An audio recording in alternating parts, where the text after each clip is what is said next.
it's wise, I think, to understand the machinations of how populace works, how being in with the group works, to understand the rules of each game, knowing your zone and still being able to be yourself, or still being yourself if you're playing a role to get what you want. It's like the Dylan thing. He was like, what is it? Like, no, don't go. I don't know what all this be yourself's about, man. It's like, you are what you create, man. We're all our creations. That's a form of being yourself by going, I'm a new creation every day. Yeah, which you are. Right. If you want to be, you know? Whatever part that is you're playing. But it's the best ones you don't see them playing a part. Like going back to acting. Yeah. In real life or in acting. Yeah. You don't see or athletics. You don't see the work. You don't see oh, there's a tell. Oh, I saw him do a thing. He played an attitude. He didn't play himself. You don't see those things. It's seamless. Well, to me, it's like, do you want to be the actor that gets the parts that Matthew McConaughey turns down? Or do you want to get the parts that they're offering to you because they want you? But most of us go, I don't know, I'd rather just kind of get somebody else's leftovers. Right. And sometimes those leftovers are damn worth getting. But I hear you. When you're living and you feel like you're one of one. Yeah, you want to be the first person they ask. Yeah. But I've been in positions where I was the third pick. Yeah. And I saw it was like, I'm going to show them why I should have been the first pick. Yes. For the next, I'm going to invest. I'm going to make sure I don't just dial this in, which I could connect all the dots and do it really well. Yeah. I'm going to do something that makes them go, who's that guy? Yes. I want him for first pick next time. So it can be a ramp to a higher ceiling. Totally. But I think what you're saying is, it's a lot easier to just sit there and go, yeah, let me get the leftovers and do what I can with it, and mimic what the status quo would be for that. I mean, you can pull it off. I just think you're gonna get there going, what if? Yeah, I didn't find out. Yeah, I didn't take the chance to absolutely get booed by the masses on a complete failure, or I didn't get the chance to absolutely find out and show up on the other side and they go, you did it? Yeah. How'd you do that? What is that? What is that thing you're doing? Never seen it before. Creating, Roy Spencer's a friend of mine. You know Roy? No. GSD&M, great advertising mind, marketing mind. They had the 7-Up account. Okay. And I think the story goes they were fighting against Coca-Cola and Pepsi. They couldn't get past, and I think maybe even RC. They couldn't get past the 4-hole. Yeah. And he said, wait a minute. We're fighting to be in the cola category. Yeah. Let's create a new category and be the uncola. Right. Which became the ad campaign, and then they were number one in a new category. Right. A new ladder that they created. Know that me personally, my greatest successes, not mean like most, but just the most qualitative successes I've had in mine, are when I'm not asking permission. Not in any anti way. Yeah. Just, no, I'm not apologizing. There's nothing to apologize for. I'm not apologizing and I'm not asking permission. Yeah. But to get, and not to go like, I don't think I need it. No, that's one step away. No, I'm not asking permission. Yeah. Not, I don't think I should ask permission. No, you're not there yet. If you're going, I don't think I should ask, that's already two sort of gilding the lid to get to sun. No, I'm not asking permission. And almost like, not even being able to say it out loud, but just knowing it. No, there's no permission going to be asked from me on this. You're thrown into isolation and self-reliance. And it goes a little bit deeper because you don't have the attaboys or way to goes or the soft landings. And you're like, dude, it's me on me right now. Here we go. And that's just a hell of a charge. I mean, a good charge. Yeah, sure. Of stimulation and you can get in that subjective place. Yeah. To where you're not even, I think I'm always aware. When I said earlier, like, know your zone, I'm aware. Like I said, I pop into that objective spot and go, I think I kind of know. Look, I started off writing green the first 2 weeks. I was trying to write impressively. Yeah. I remember going back, going, woo. Just turn a phrase. Woo. Yeah. let's do more. Yeah. 2 weeks, I went on. And then I got to the 2-week period, it gained a little confidence that I had some goods to share, worth sharing, and then looked at my stuff and I was like, that's bull. Yeah, bro. yeah. You're waxing the car, man. Yeah. You know, the engine, let's talk about the engine and the oil, and you're waxing the car. Right. And I was like, that's good wax, but bullshit. Yeah. Compared to what the honest truth is. So then got the confidence to go, dude, don't write impressively. If you write it well and honestly, it may be impressive. Yes. But don't write impressively. And that first 2 weeks, I was trying to write impressively. Now, you got a few things that sometimes you got to watch that too with our cliff notes. You know, when you have something, we may process it many times and it becomes obvious to us. Yeah. And then you project it or you play it out there for the first time or share it and they're going, wow. And you're like, come on, wow, that's an obvious one. And you're like, no, that's the one. Yeah. Don't cut that, don't edit that one out. That's brand new. It's like the joke, script writers do this in Hollywood. Early script is a great joke everyone loves. Yeah. Give them a cut, but they still have to go back and rewrite the script. Give them a couple passes. They'll remove that joke. And you're like, dude, you're tired of it. Yeah. Because you wrote it Yes. a year ago and you've rewritten it twice. Remember, we're giving it to an audience for the first time. Right. They're getting it. We love that one from the beginning. Don't make a straight line crooked, man. That was a winner. Yeah. Keep that winner there. Don't get a new bright idea. Yeah. That is great. Even though you got bored with it because you've written it. You've done the rewrite 10 times. That's you. You didn't see the work, as they say with athletes. Yeah. You don't see the work. You didn't see the prep. You didn't see, oh, I got a planned move. Oh, I got a little thing I'm going to do. Yeah. No, you don't see any of that. Green lights was a philosophy that was a prism that once it clicked with me, for the months, or year, or whatever it took me to write it, I was seeing everything through that lens. Yeah. Measuring I just had that was a green light moment. Yeah. Everywhere. My dance with life, that was the music. It was through that lens. My new book, I've got what I think is a really solid lens and philosophy to look through, but I'm not, without trying, looking at life through that lens. Yeah. So when you start looking through the lens, I could not write that. Yeah. It had me. Sure. There's nothing else I could do. I had to. Yeah. And it was not hard because it was all encompassing 24/7 and I was seeing it everywhere. So I haven't got there in my next book where the philosophy that I'm purporting is how I'm seeing life and it's writing itself. Yeah, I'm probably more relaxed because when I go act or something, it's a vacation for me. Singular focus. Sure. I have a reverence for my craft enough where if that's all I focus on for 3 months, I feel like that's a worthy day every day. I get to see my kids at the end of the day. My wife goes, go out the door, do not look over your shoulder, go conquer, kick ass. Right. I got this stuff handled. So I'm really relaxed. I've got one thing. And all my other work, all the other peripherals I have, my team knows the month and a half leading up to where I go to work.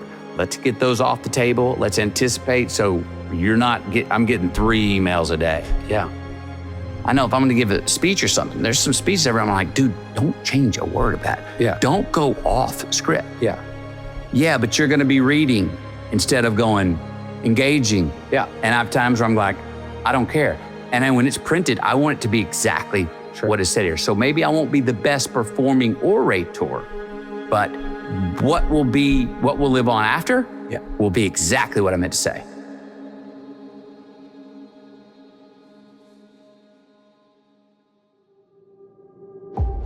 Let me just ask you this, Mr. Risk Taker, what's the bigger risk?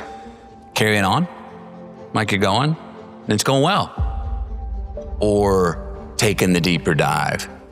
I grew up only knowing sort of the courage of the persistence. Be resilient, endure, get up, dust yourself off, go. The problem with that, the Achilles heel with that is if you get up and you have the courage to keep on going every time and get up and dust yourself off, you make the same mistakes each time around because you never backed up to have what I've now learned and still learning is the courage to go, no, I'm going to let some people pass me in the race right now because I'm going to look at why I keep stepping in that damn same pothole and twisting my ankle, the same spot, why I keep failing when I try to get that next spot in this relationship or failing in this place to get this product of my craft to the next. There's a time for everything and for everything you reap, there will you sow. There's a time to kill. There's a time to live. There's a time to plant. There's a time to gather. And you need both.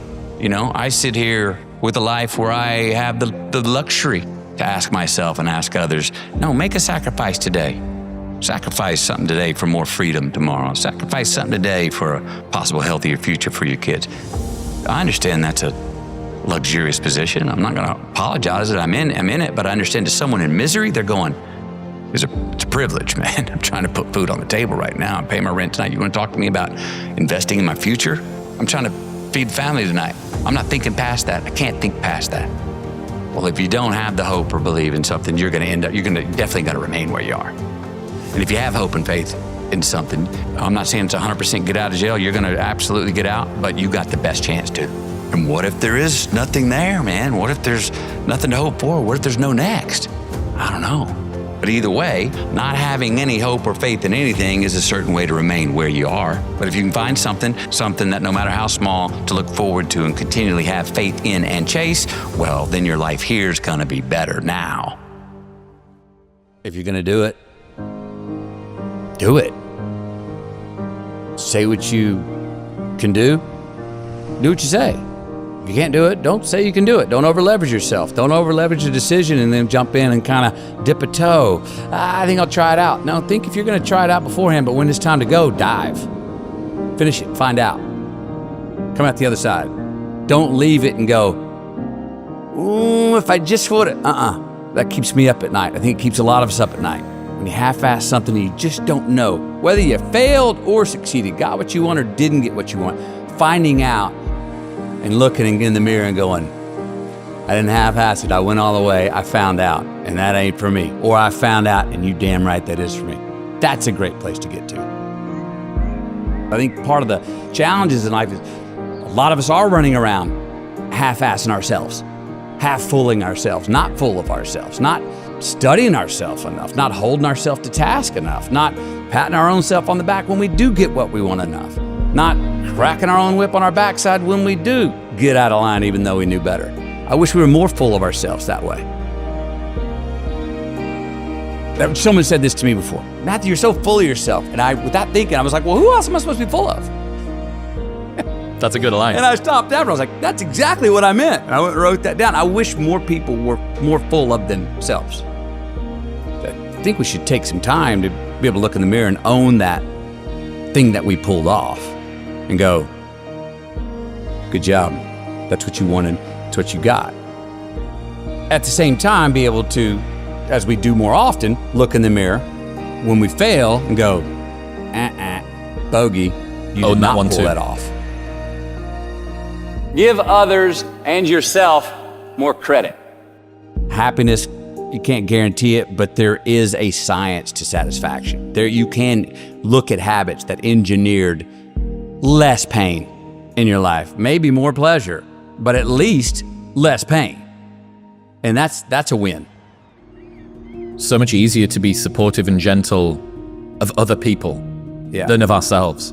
You know, you will happily bestow this sort of gentle, reassuring pat on the shoulder when somebody succeeds or falls short when they tried their best. Yet, given the fact that you tried your best, you give yourself a kick on the way out of the door and a harsh word to follow you. Yep, because I got myself in the pickle, because things didn't go how I wanted it to go or how I believed it could go. Life's the ironic tragedy. Life is pain. I'm the reason that I stepped in, which is also an asset. Even if someone go, why are you giving yourself so much credit for screwing that up? We're gonna make mistakes. You gotta own them. Then you gotta make amends. And then you gotta move on. Guilt and regret kills many a man before their time. So turn the page, get off the ride. You are the author of the book of your life. There are habits that I notice of things I take care of in my life, health-wise, faith-wise, father-wise, husband-wise. If I'm doing that consistently, there's less valleys. The ironic tragedy is that life has to be lived forward, but only makes sense in reverse. But when you look back, we can all connect every single dot. It's mathematical, scientific, how we got to this table right here. It's all connected if we go back and look at it. And there's a whole lot of, I thought that was the end. Well, it was the end, but it was the beginning of this thing. What you're leaning into is that mystery going forward, right? That ironic strategy that you have something to push off the, well, I don't know what I do want, but I do know I don't want that. You have leverage. Yes. You know, Yes. it's there. You know, we always say, well, who are you? You know, once you figure out who you are. And we ask, I try not to ask my kids that now. Well, I want you to know who you are. And a part of that who's helped me is Bob Dylan's lines, like, I don't know what all this talks about who we are, man. We are all just what we create ourselves to be. And that gives me a little, oh, that's relaxing. But it's so much easier to figure out who you're not. And if you start eliminating the who I'm not, by sheer mathematics, you end up Moving toward. more of what feeds you and who you are. And it's a hell of a lot easier thing to go, how can I get rid of some bullshit in my life, than it is to go, well, how do I go to my true self? Do I want to press the accelerator more quickly, or do I want to take my foot off the fucking brake? Sometimes the hard work and the endurance and the elbow grease, the work harder we were talking about, that hustle is not the way out. Sometimes it's, I need to back up, laugh, have a sip of my favorite whatever, and dance my way through the raindrops out of this sun.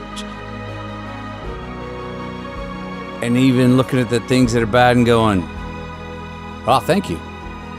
Appreciate that. I think one of the themes of your worldview that I've become familiar with is alchemizing bad times into good ones. A reminder that things that seem bad can end up being good. How can people, or how do you have more of that perspective during a hard time?